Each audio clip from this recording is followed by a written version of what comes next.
तो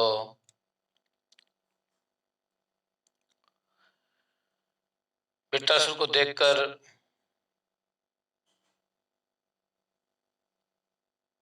देवराज इंद्र अपनी ओर आते हुए अपनी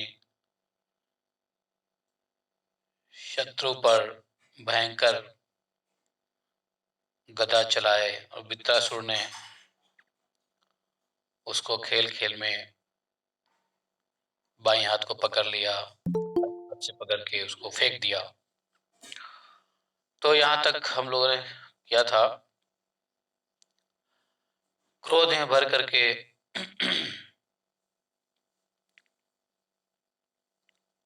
वृत्रासुर को काफी क्रोध हुआ।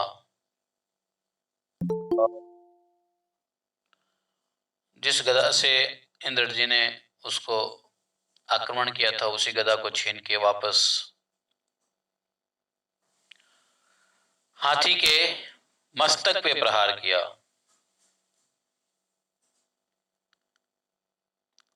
ऐरावत हाथी के मस्तक पे। जैसे ही ऐरावत हाथी के मस्तक पे गदा का प्रहार हुआ,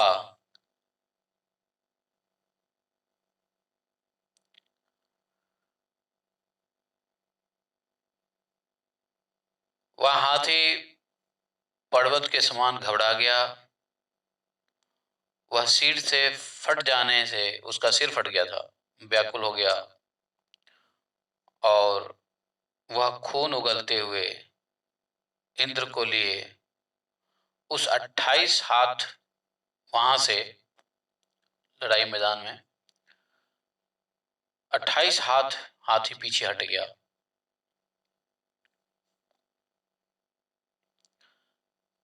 ऐरावत जो इंद्र जी का वाहन था वो मूर्छित हो गया और मूर्छित हो जाने से स्वयं निषादग्रस्त हो गया। यह देखकर युद्ध धर्म के ज्ञाता वृत्रासुर ने फिर से गदा का प्रहार नहीं किया। फिर भी अपने अमृतस्रावी हाथ के स्पर्श से घायल हुए ऐरावत की व्यथा दूर कर दिए और पुनः रणभूमि में आकर डट गया। खुद से इंद्र जी ने अमृत पिलाकर ऐरावत हाथी को ठीक किए और दोबारा से लड़ने के लिए। परीक्षित जी, वृत्रासुर ने अपने शत्रु इंद्र को जो उसके भाई विश्वरूप का वध कर दिया था, उनके उस निंदित पाप कर्म को याद करके शोक हो गया और हंसते हुए वृत्रासुर ने कहा,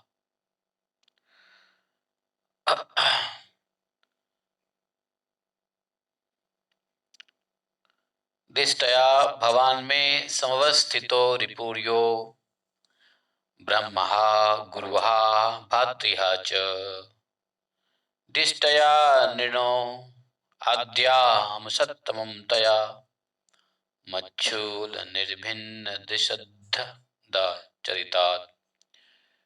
देखो, उन्होंने कहा कि आज मेरे लिए सौभाग्य का दिन है कि तुम जैसे शत्रु, जिसने विश्वरूप नामक ब्राह्मण तथा तुम्हारे गुरु और मेरे भाई का वध करने वाले मेरे सामने खड़ा है। बहुत सारा अपराध गिनाया। कहा कि विश्वरूप एक तो ब्राह्मण था, मेरा भाई भी था, तुम्हारा गुरु भी था, और इसको हत्या करने वाले मेरे सामने खड़ा है।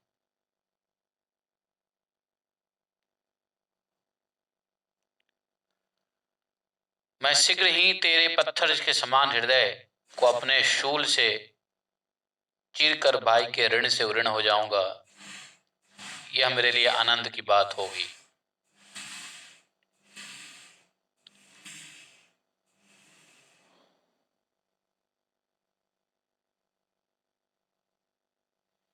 जो तुम मेरे आत्मज्ञ ब्राह्मण और निष्पाप अपने गुरु तथा मेरे भाई का जो यज्ञ में दीक्षित था, उसको विश्वास में लाकर अपनी तलवार से उसके तीनों सिरों को उसी तरह काट दिए जिस तरह स्वर्ग चाहने वाले यजमान यज्ञ पशु के सिर को काट देता है।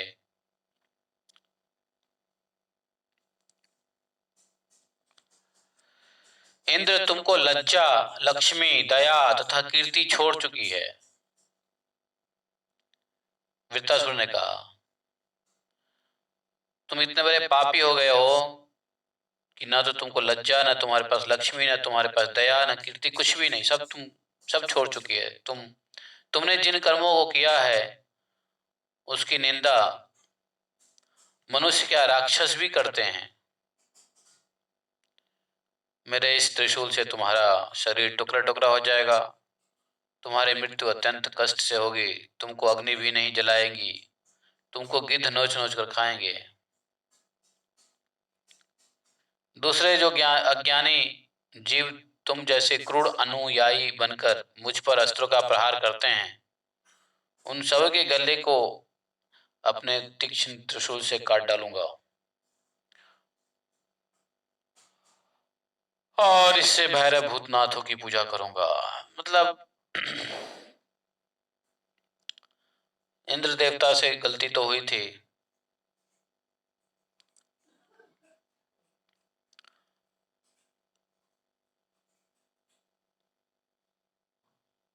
हे इंद्र, यदि तुम मेरा प्रमथन करके वज्र से मेरे सिर को काट लेते हो, मैं अपने देह की बलि पशु पक्षियों को प्रदान करके कर्म के बंधन से मुक्त हो जाऊंगा,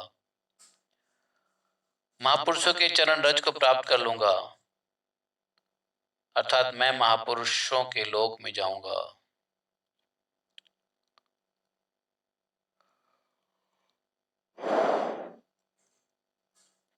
देखो,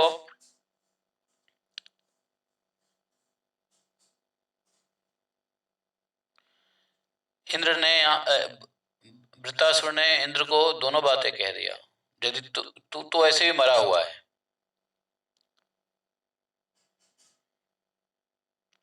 और यदि तू मुझे मार देता है तो कहते हैं मैं तो महापुरुष कहलाऊंगा, चरण रज को प्राप्त करूंगा, अमर हो जाऊंगा। इसलिए तुम तो मेरे शत्रु हो, तुम्हारे सामने मैं खड़ा हूं, तुम मुझ पर अपने अमोघ वज्र का प्रहार क्यों नहीं करते हो? संदेह मत करो, जिस तरह किसी कृपण से की गई धन की याचना के समान, गदा के समान तुम्हारा वज्र विफल नहीं होगा। बड़ा आश्चर्य की बात है कि शत्रु को ही कह रहे हैं कि तुम आक्रमण करो मुझ पर। देखो, क्योंकि वृत्तासुर सब जानते थे कि देवताओं को बचाने के लिए हमेशा भगवान नारायण स्वयं युक्ति प्रयुक्ति योजना बनाते रहते हैं। था तो दैत्य, लेकिन उसकी भक्ति बुद्धि गई नहीं थी। था तो असुर, लेकिन भक्ति बुद्धि गई नहीं थी। पूर्व जन्म के संस्कार थे वृत्तासुर के, किसी श्राप की वजह से वह ऐसा योनि मिला, इसलिए वो भगवान को जानता था और देवताओं को भगवान सुरक्षा देते हैं और देवताओं की ही जीत हमेशा होती है। धर्म देवता के पीछे देवताओं के पीछे धर्म चलते हैं, और जहां धर्म है वहीं भगवान केशव होते हैं। तो इसलिए वह समझ गया था कि मैं तो जीत नहीं सकूंगा।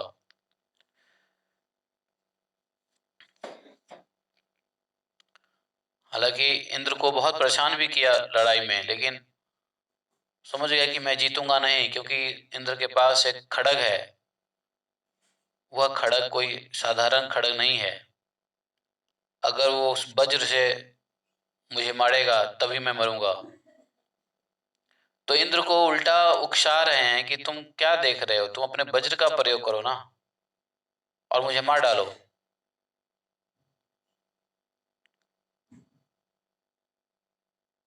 कहते हैं कि इंद्र, यह वज्र तुम्हें तुम्हारे तेज से नहीं, ये आप तो हरि के तेज से तथा दधीचि ऋषि की तपस्या के तेज से संपन्न है।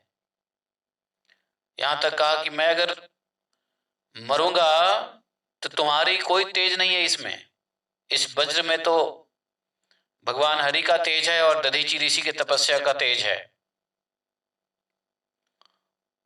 भगवान विष्णु के द्वारा ही प्रेरित होकर तुमने अपने शत्रु का तुमको अपने शत्रु का वध करना चाहिए, क्योंकि जहां श्री हरि होते हैं वहां विजय, श्री और सभी गुण विद्यमान रहते हैं। अभी हरि का आयुध तुम्हारे पास है, तपस्वी का आयुध तुम्हारे पास है, तुम अपने शत्रु का वध करो। बताओ, अपने सामने लड़ाई के मैदान में कह रहे हैं शत्रु का वध करो, मतलब मेरा वध करो, चलाओ। और जानते हो, इंद्र की हिम्मत नहीं हो रही थी वज्र को चलाने की। क्यों? इंद्र लज्जित भाव में अपने सर को झुकाए खड़े थे। इंद्र की हिम्मत नहीं हो रही थी कि वज्र का प्रयोग करे। क्योंकि कारण क्या है, इंद्र को हिम्मत क्यों नहीं हो रहा था? क्योंकि इंद्र जान चुके थे कि ये वृत्तासुर कोई साधारण जीव नहीं है। क्योंकि दैत्य और असुर लोग इस तरह की बातें नहीं किया करते, और असुरों में तो भगवान की कोई प्रवृत्ति होती भी नहीं है। असुर तो भगवान के उल्टे दुश्मन और उल्टे विमुख होते हैं। और ये तो भगवान की तारीफ कर रहे हैं। भगवान तो ये कोई साधु पुरुष है। इंद्र समझ गया था ये कोई साधु पुरुष है, कोई भगवान का भक्त है। तो भगवान के भक्त है तो फिर मैं क्यों इसको मारूं? इंद्र को वैसे ही लज्जा हो रहा था कि मैंने गुरु को मार दिया, मैंने ब्राह्मण को मारा, गुरु हत्या का अपराध, ब्रह्म हत्या का अपराध।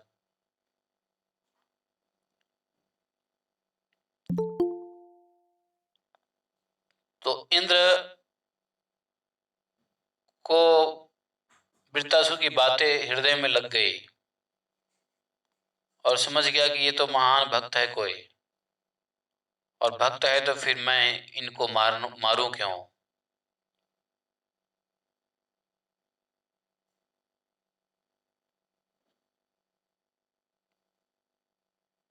इंद्र वज्र नहीं उठा रहे थे। कई बार कहा, कितना बार कहा, कह रहे हैं कि इंद्र, मैं संकर्षण की आज्ञा अनुसार अपने मन को उनके चरणों में लीन कर दूंगा। तुम्हारे इस वज्र का वेग मेरा नहीं, मेरे विषय भोग रूपी फंदे को काट देगा। ये जो वज्र है ये मेरे विषय भोग रूपी फंदे को काट देगा। मैं अपने शरीर का परित्याग करके मुनि जन उचित गति को प्राप्त कर लूंगा। क्यों? क्योंकि मैंने अपना मन को भगवान के चरण में लीन कर दूंगा। तुम मुझ पे प्रहार करो, इस वज्र से प्रहार करो, बाकी और कोई चीज हमको नहीं मार सकेगा।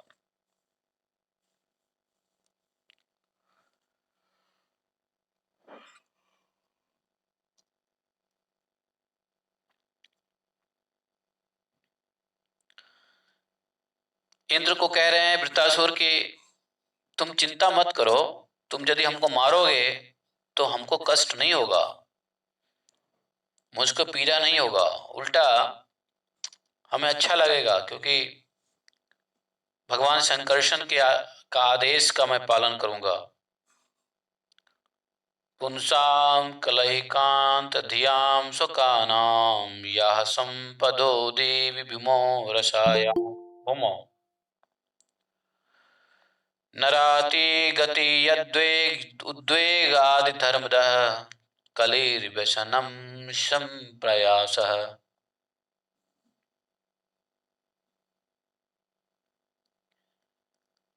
तो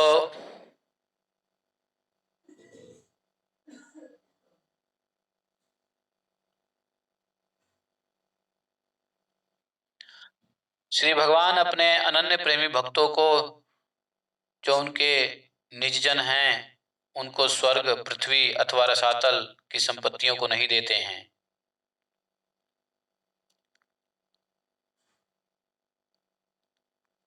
भगवान अपने प्रेमी भक्तों को उन स्वर्ग, पृथ्वी या रसातल संपत्ति नहीं देते हैं, क्योंकि उन सबों से तो द्वेष, उद्वेग, मानसिक पीड़ा, कलह और परिश्रम ही मिलता है। पृथ्वी हो तीनों लोकों में, अर्थात पृथ्वी, स्वर्ग और रसातल, इसमें मानसिक पीड़ा, कलह, थकावट, परिश्रम, द्वेग, उद्वेग होता रहता है। इंद्र हमारे स्वामी अपने पुरुषों द्वारा धर्म एवं कर्म की प्राप्ति करने के लिए किए जाने वाले प्रयास को विफल बना देते हैं।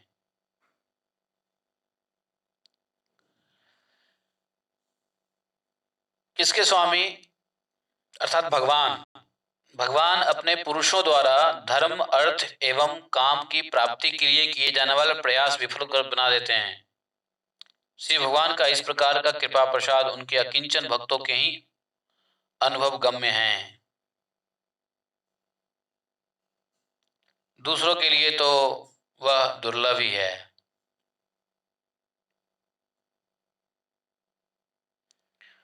अर्थात जिस पे हरि कृपा करते हैं,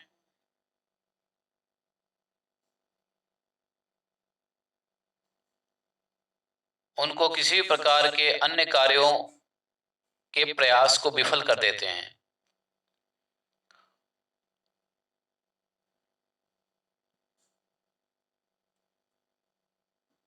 हम हरे तव पादौ मूल दासानुदासो भवितास्मि भूयः। हे हरि, मैं पुनः आपका दासानुदास होने वाला हूं। हे मेरे प्राणों के स्वामी, मेरा मन आपके गुणों का स्मरण करे, वाणी उन सबों का उच्चारण करे और मेरा शरीर आपकी सेवा में लगा रहे। ये लड़ाई के मैदान में इंद्र के सामने भगवान की प्रार्थना कर रहे हैं। न नाक पृष्ठम न च पारमिष्ठ्यम न सार्वभौमम न रसाधिपत्यम न योग सिद्धि पुनर्भवम वा समंजस वा विरहय कांक्षे। पहले इंद्र को कहा कि हमें मारो, तुम डरो मत, तुमको परेशानी नहीं होगी, हमको दुख भी नहीं होगा।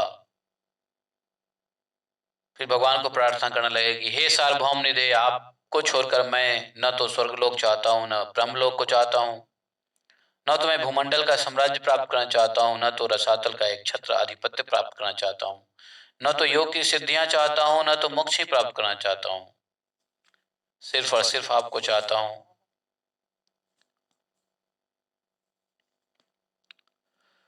जिस तरह पक्षियों के पंखहीन बच्चे अपनी मां की प्रतीक्षा करते रहते हैं, जैसे भूख से व्याकुल बछड़े अपनी मां के दूध को पीने के लिए आतुर रहते हैं, जिस तरह वियोगिनी पत्नी अपने प्रवासी प्रियतम से मिलने के लिए उत्कंठित रहती है, वैसे ही हे कमल नयन, मेरा मन आपको देखना चाहता है।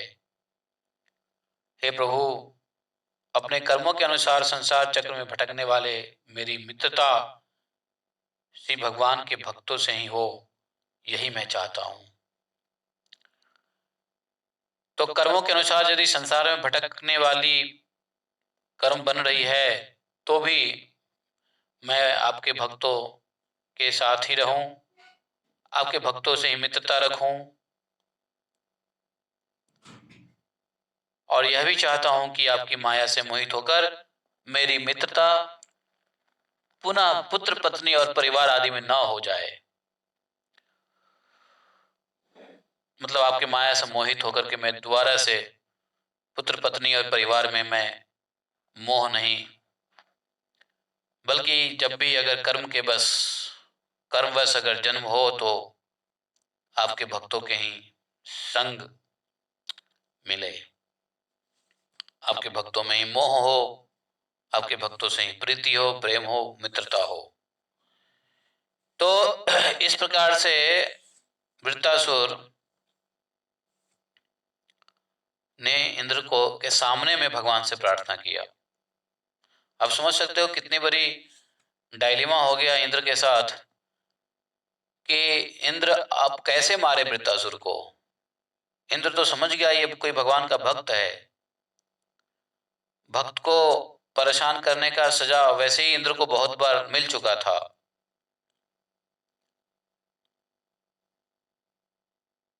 एक भक्त को नष्ट करने की प्रयास से इंद्र को बहुत सजा मिली थी। माता कयादु के गर्भ में कौन थे? प्रहलाद। और उस प्रहलाद जो जिनका जन्म भी नहीं हुआ है, उसके बीज को ही नष्ट करने की इच्छा से इंद्र ने बहुत बड़ा पाप कर्म किया था। कयादु को घसीट के ले जा रहा था। तो इंद्र को एक बार नहीं कई बार भगवान ने ऐसे जघन्य पापों के लिए उनके कभी अभिमान को चूकनाचूर किया, कभी सजा दिया, कभी दंडित भी किया। कई बार इंद्र श्रीहीन होते हैं, फिर भगवान से प्रार्थना करके श्री यश तेज को प्राप्त करते हैं। तो इंद्र ऐसा करते ही क्यों हैं? इंद्र ऐसी गलती क्यों करते हैं? भक्तों को, भगवान के भक्तों को कभी परेशान क्यों कर देते हैं?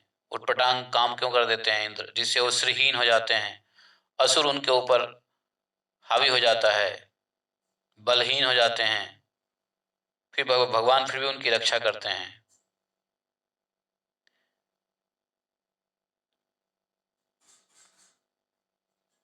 तो कहते हैं इंद्र इसलिए ऐसा करने लग जाते हैं क्योंकि इंद्र को अपने पद प्रतिष्ठा मोह के प्रति मोह रहता है,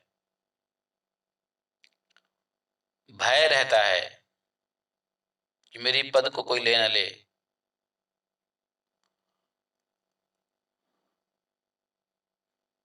ऐसा भय क्यों बना रहता है? क्योंकि इंद्र जी का जो कार्य है और जो उनकी राजधानी है, स्वर्ग में इतनी सुख सुविधाएं हैं कि लोग भगवान के चरण शरण को भूल ही जाते हैं। और जैसे ही मन भगवान के चरण शरण से विपरीत होता है तो बुद्धि भ्रष्ट हो जाती है और बहुत सारे उल्टे सीधे कार्य करने लग जाते हैं।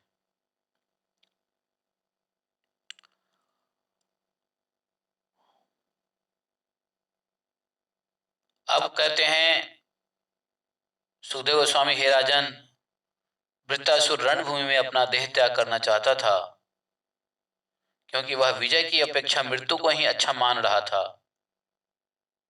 वृत्तासुर लड़ाई में जीतना नहीं चाहता था, बल्कि चाहता था कि लड़ते लड़ते हमारी मृत्यु हो जाए। इसलिए वह अपने हाथ में त्रिशूल लेकर इंद्र पर उसी प्रकार टूटा जिस तरह प्रलयकालीन जल में कई टवासुर भगवान विष्णु पर प्रहार करने के लिए। तो हुआ क्या कि वृत्तासुर ने कितना समझाया इंद्र को, फिर भी इंद्र मुंह लटकाए खड़े थे, वृत्तासुर को मार नहीं रहे थे। तो अंत में क्या हुआ? वृत्तासुर को आक्रमण करना पड़ा। पहले समझाया, नहीं समझे, नहीं अपना वज्र उठाया ही नहीं मारने के लिए। तो अंत में वृत्तासुर ने क्या किया? अपना त्रिशूल चला दिया और इंद्र पर टूट गया। अब अपने डिफेंस में तो अपनी आत्मरक्षा के लिए तो ये अस्त्र चलाना पड़ेगा।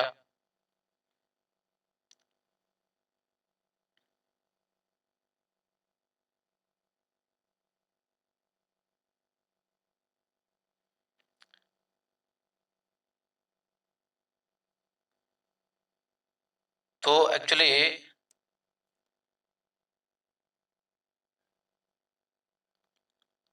वो जानता था, हालांकि वृत्तासुर नहीं मारना चाहता था इंद्र को।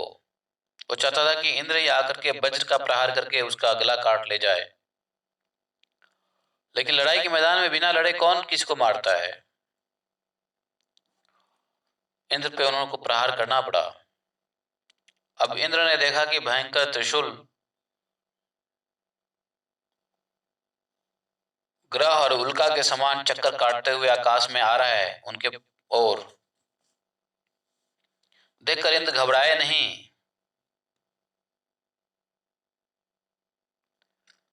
उसने अपने 100 पर्वों वाले वज्र के से शूल त्रिशूल के साथ ही वासुकी नाग के समान वृत्तासुर के विशाल भुजाओं को काट दिया। वज्र था ना, वज्र, वज्र में 100 पर्वों थे। पर्व क्या होता है मालूम है? वज्र में क्या होता है, वो साइड से नहीं, वो खोदा हुआ रहता है, तो वो वज्र पर्व कहलाता है। वृत्तासुर की भुजाएं काट दी।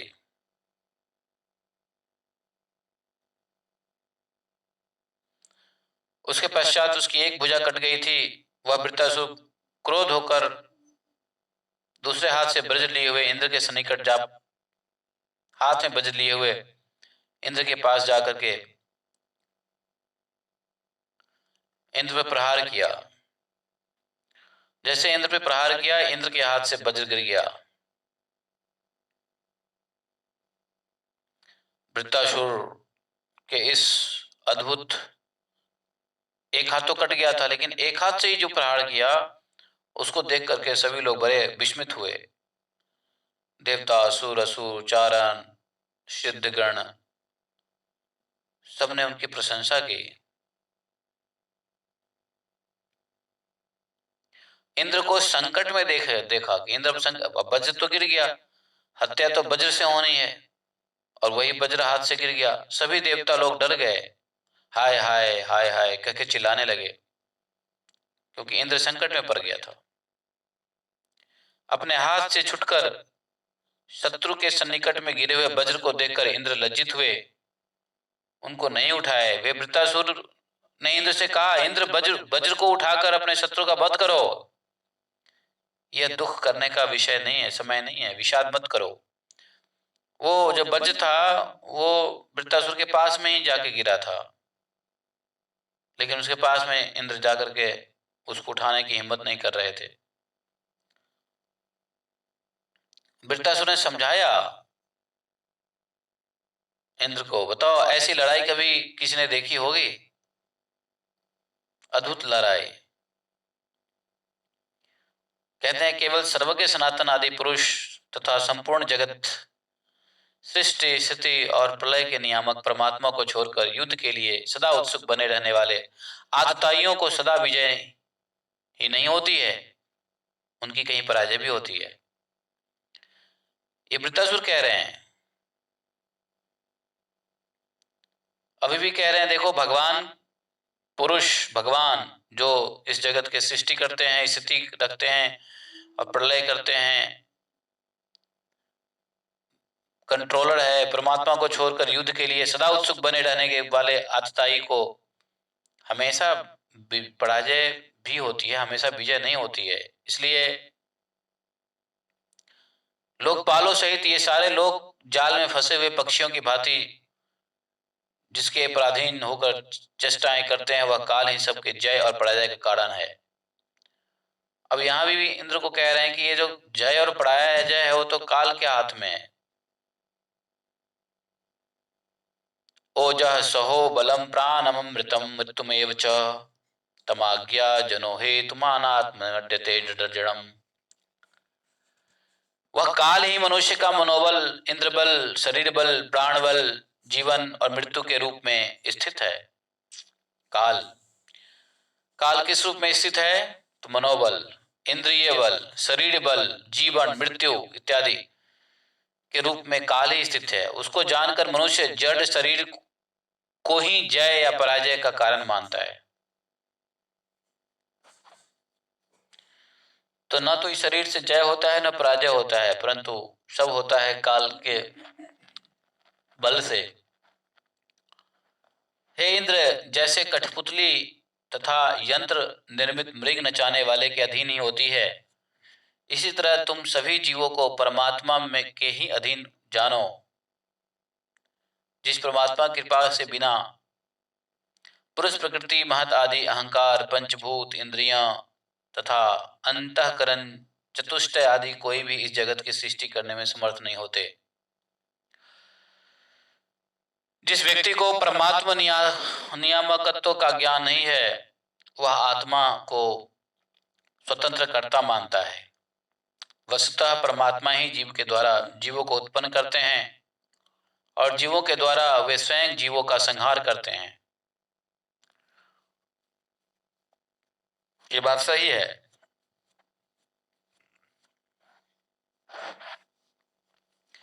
जिस व्यक्ति को भगवान के इस कंट्रोलिंग नेचर का ज्ञान नहीं है, ये वृत्तासुर कह रहे हैं, जो व्यक्ति भगवान के कंट्रोलिंग नेचर का ज्ञान नहीं रखता है कि how Lord controls this universe,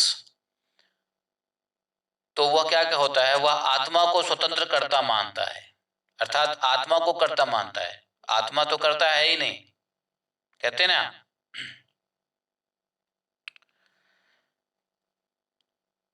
कर्ता अहमिति मन्यते, ये मूढ़ बेवकूफ लोगों का मानना है, ज्ञानी का नहीं।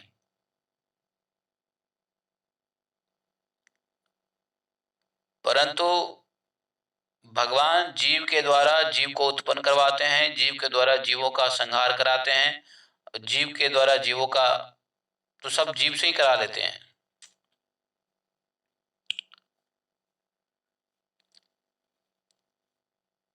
अब देखो, रास्ते पे भिक्षुक लोग होते हैं, बेगर्स। तो एक व्यक्ति होता है जो ये देखता है कि इसको मनुष्य ही दे रहा है खाने को, और एक व्यक्ति होता है इसको भगवान की कृपा से मिल रही है। तो सही दोनों व्यक्ति है, गलत दोनों में से ऐसा नहीं दोनों गलत है या एक गलत है, दोनों सही है। आखिर कोई मनुष्य ही लाके उसको देता है, और जो कहता है कि नहीं ये भगवान की कृपा से आती है, वो भी सही है, क्योंकि भगवान ही जीव के अंदर प्रेरणा देकर के उसको दान या भिक्षा दिलवाता है। तो दोनों बात सही है। जो ये कहे कि भगवान देते हैं, मनुष्य क्या देगा, और जो कह रहा है कि नहीं मनुष्य देता है, तो दोनों बात सही हो सकता है। एक्चुअली करते भगवान ही है, लेकिन करने का इंस्ट्रूमेंट जीव को ही बनाते हैं। एक जीव को दूसरे जीव से पिटवाएंगे, एक जीव से दूसरे जीव को कष्ट पहुंचवाएंगे, एक जीव से दूसरे जीव को पैदा करवाएंगे, एक जीव से दूसरे जीव को रोजी रोटी करवाएंगे। होता कि नहीं होता है? ये वृत्तासुर इतना बड़ा ज्ञानी है, बताओ। इंद्र भी परेशान हो गया कि वाह क्या बात है। अच्छा बताइए, ये वृत्तासुर तो असुर था, और वृत्तासुर को पैदा किसने किया था?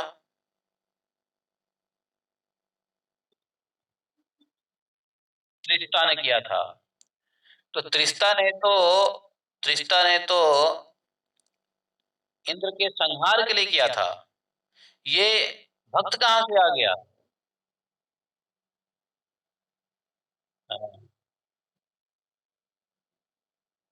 ऋषि थे तो उन्होंने यज्ञ किया, शत्रु दमन उत्पन्न करने के लिए, शत्रु का नाश करने के लिए राक्षस को उत्पन्न करना चाहा। लेकिन ये भक्त कहां से आ गया? ये तो इंद्र का नाश कर ही नहीं रहा है, इंद्र को ज्ञान दे रहा है, कह रहा है कि हमें मारो हम मुक्त हो जाएंगे। क्या कारण है?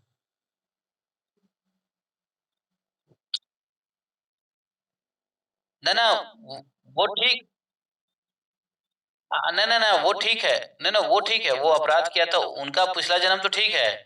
मैं ये कह रहा हूं कि त्रस्ता ने, विश्वरूप के पिताजी ने आवाहन किया था राक्षस का।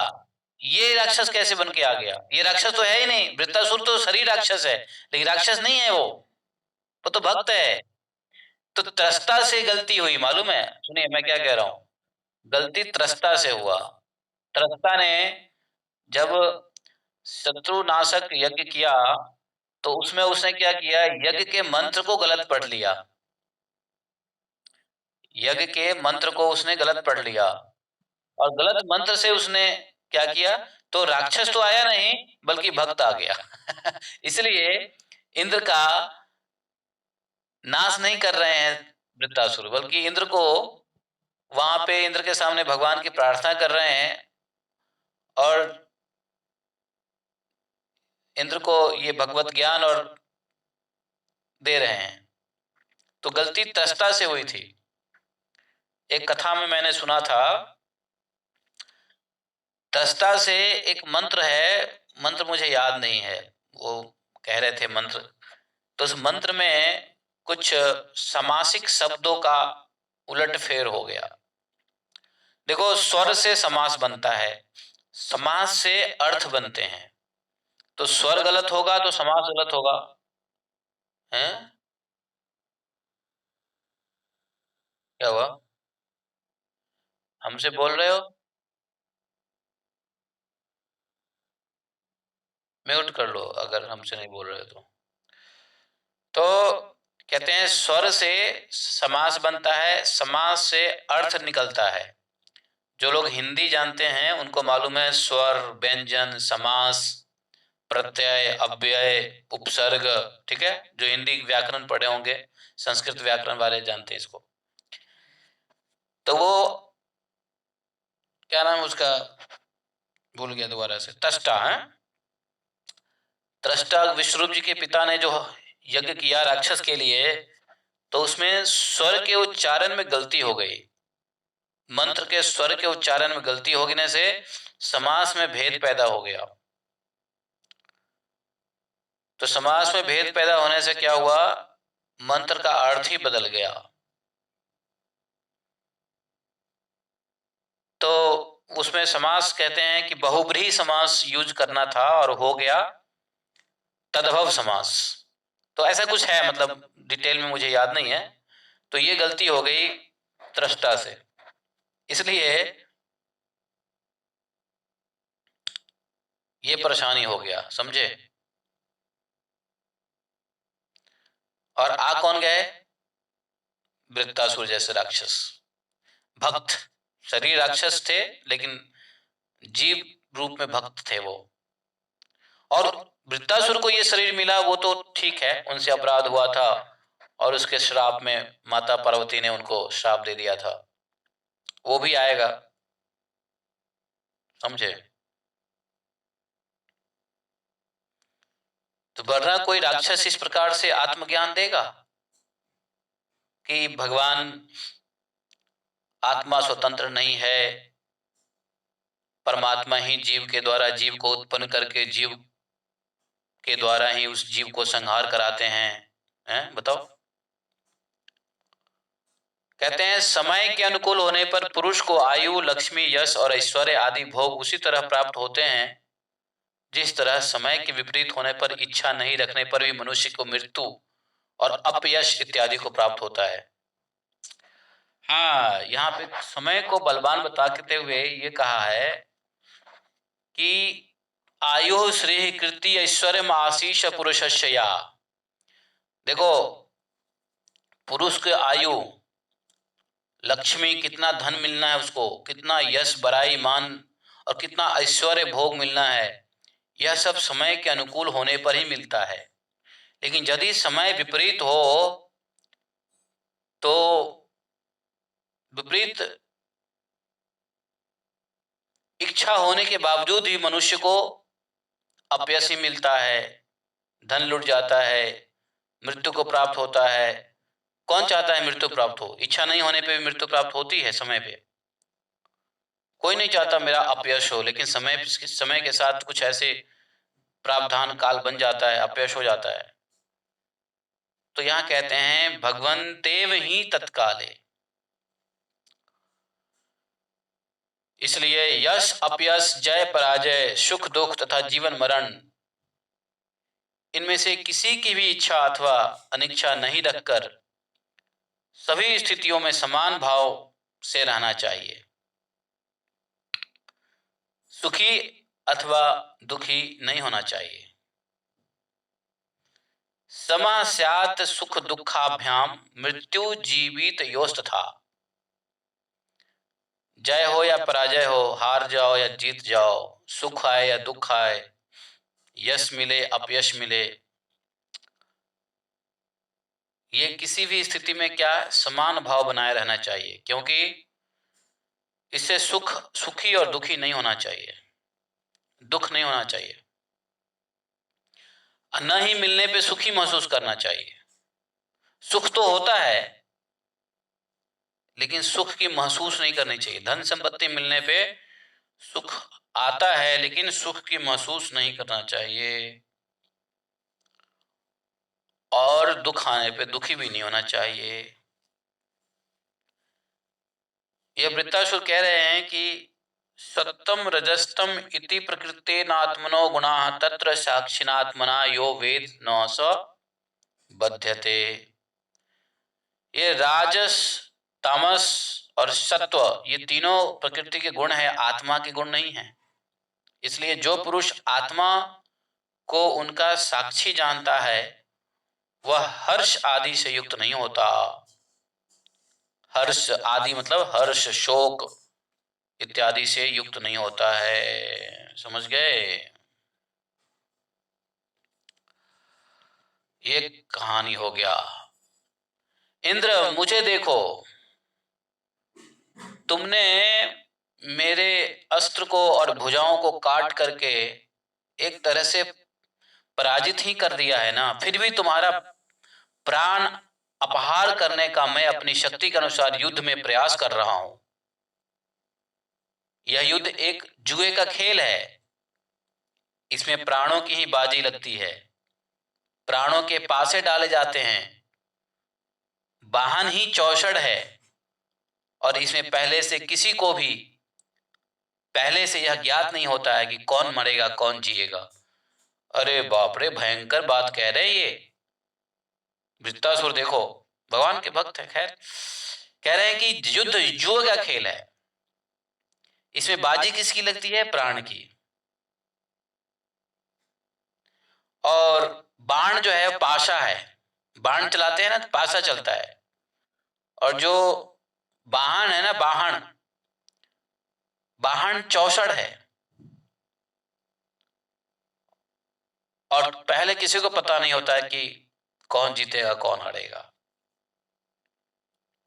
परीक्षित वृत्तासुर के सत्य वचन को सुनकर इंद्र ने उसका आदर किया और वज्र उठाकर जोर से हंसते हुए आश्चर्य रहित होकर वृत्तासुर से कहा,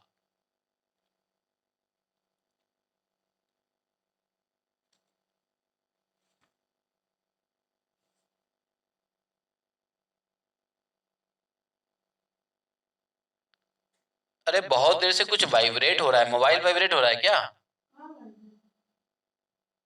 कुछ वाइब्रेट सा हो रहा है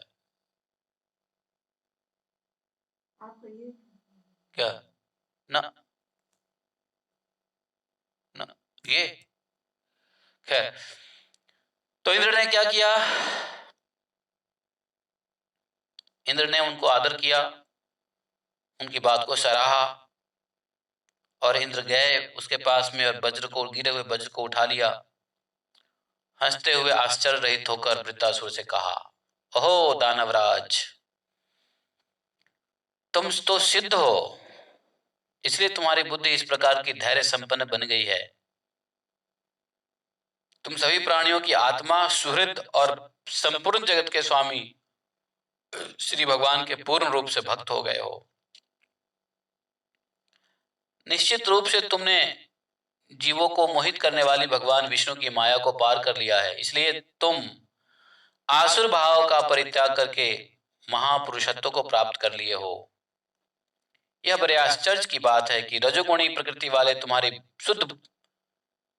शुद्ध सत्व गुण संपन्न बुद्धि भगवान वासुदेव में इस तरह से दृढ़तापूर्वक लगी हुई है। सभी कल्याणों के स्वामी श्री भगवान ने इस प्रकार की भक्ति है। तुम्हारी भक्ति भगवान के प्रति, उसको सांसारिक भोगों से कौन सा प्रयोजन है? जो अमृत सागर में क्रीड़ा करता है उसे छोटे छोटे गड्ढे के जल में से क्या प्रयोजन है? ये इंद्र ने कहा। सुखदेव गोस्वामी कहते हैं कि भाई, हे परीक्षित जी, धर्म के तत्व को जानने की इच्छा से परस्पर आपस में बात करते हुए योद्धाओं में श्रेष्ठ इंद्र और वृत्तासुर फिर से युद्ध करने लगे। मतलब लड़ाई के मैदान में भी दोनों ने सत्संग किया सत्संग किया, और सत्संग के बाद दोबारा से युद्ध करने लगे। अब सत्संग के बाद लड़ाई कोई क्यों करेगा? अब सत्संग धर्म की बातें करने के बाद फिर लड़ेंगे? ये तो बड़ी आश्चर्य की बात है। धर्म की बात करके कौन लड़ता है? लेकिन यहाँ बहुत ही विलक्षण घटना है कि दोनों ने आपस में भगवान की चर्चा की, कर्म के, धर्म के बारे में चर्चा किया, और फिर लड़ाई लड़ने लगा। तो कहते हैं कि लड़ाई क्यों लड़ा? फिर जब सत्संग किया तो लड़ाई क्यों लड़ा? कहते हैं ये भगवान की इच्छा को समझ के लड़ाई किया गया।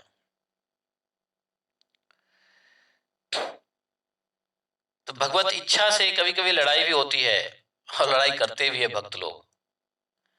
हे राजन, अपने शत्रुओं का दमन करने वाले वृत्रासुर ने एक फौलाद से बने परिघ को बाएं हाथ से घुमाकर इंद्र पर प्रहार किया, किंतु देवराज इंद्र ने वृत्रासुर के परिध और हाथी के शुर के समान भुजा दोनों को अपने ही गांठ वाले वज्र से एक ही साथ काट दिया। जड़ से दोनों भुजाओं कट जाने पर वृत्रासुर के दोनों कंधों से रक्त का धारा प्रवाह बह रहा था। ऐसा लग रहा था जो इंद्र के द्वारा पंखों को काट दिए जाने के कारण आकाश में कोई पर्वत गिर गया हो। आकाश से पैरों से चलने वाले पर्वतराज के समान अत्यंत दीर्घकाय वृत्रासुर ने अपनी निचली ठोड़ी को पृथ्वी से और ऊपरी ठोड़ी से स्वर्ग को सटा दिया। बताओ, इतना विशाल था। उसका एक ठोड़ी स्वर्ग में छू गया और एक ठोड़ी पृथ्वी पे। वह आकाश के समान गहरे मुंह, सर्प के समान भयंकर जीव और मृत्यु के समान कराल दांतों के समान मानो तीनों लोगों को निगलता हुआ अपने पैरों की चोट से पृथ्वी को रौंदता हुआ और प्रबल वेग से पर्वतों को उलटता हुआ इंद्र के पास आ गया, और उनके वाहन उनके साथ उनको इस तरह निगल गया जैसे कोई पराक्रमी अत्यंत बलशाली अजगर हाथी को निगल जाए। वृत्तासुर के द्वारा इंद्र को निगले हुए देखकर सभी प्रजापतियों, महर्षियों, देवतागण दुखी हो गए। फिर से सबने हाय हाय हाय हाय हाय हाय कर सबने देखा कि इंद्र को निगल लिया, और इंद्र को निगलने की वजह से सबको और कष्ट हुआ कि भाई अब तो लगता है इंद्र हार गए, जबकि दोनों हाथ कट गया था वृत्तासुर का। महापुरुष विद्या अर्थात नारायण कवच से संरक्षित तथा योग माया के बल के कारण असुर राज वृत्तासुर के द्वारा निगल गए जाने पर भी वृत्तासुर के पेट में गए हुए इंद्र मरे नहीं। इंद्र क्यों नहीं मरा? क्योंकि नारायण कवच से सुरक्षित था। योग माया के बल के कारण असुर राज वृत्तासुर के पेट में जाने के बाद इंद्र नहीं मरे। ऐश्वर्य संपन्न इंद्र अपने वज्र से वृत्तासुर के कोख को फाड़ दिया और बाहर निकलकर वेग से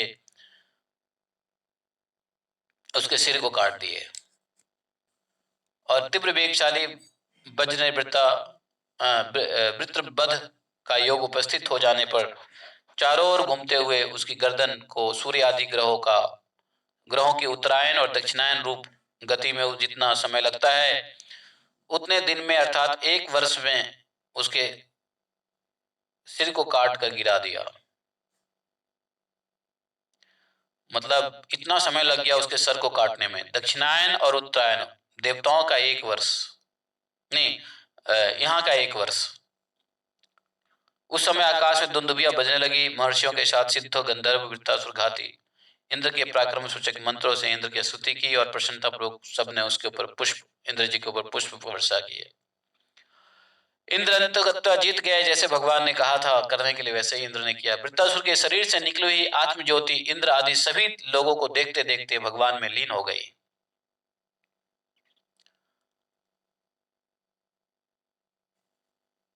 यहाँ पर ये 12वां अध्याय समाप्त हो जाता है, और इस प्रकार से वृत्तासुर का अंत हो गया। देखो कैसे कैसे भगवान की लीलाएं होती है भक्तों के साथ। 13वां अध्याय शुरू हम लोग कल करेंगे। इंद्र पर ब्रह्म हत्या का आक्रमण।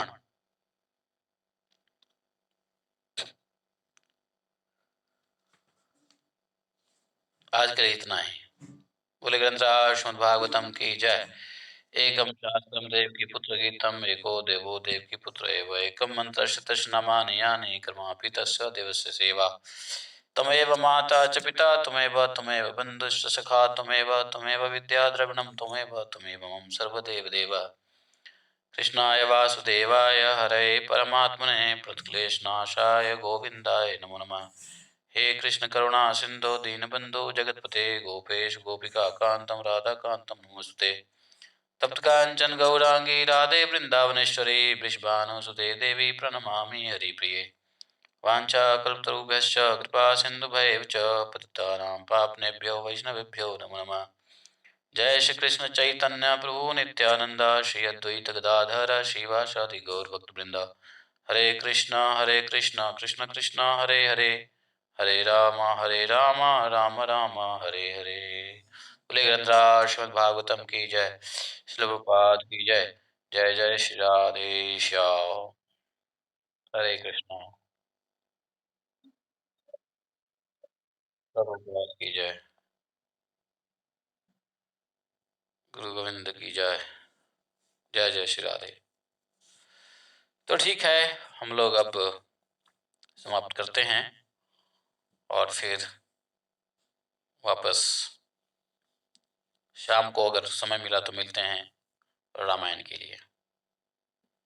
कल हम लोग रामायण पढ़े, आज भी कोशिश करेंगे पढ़ेंगे। जय श्री राधे।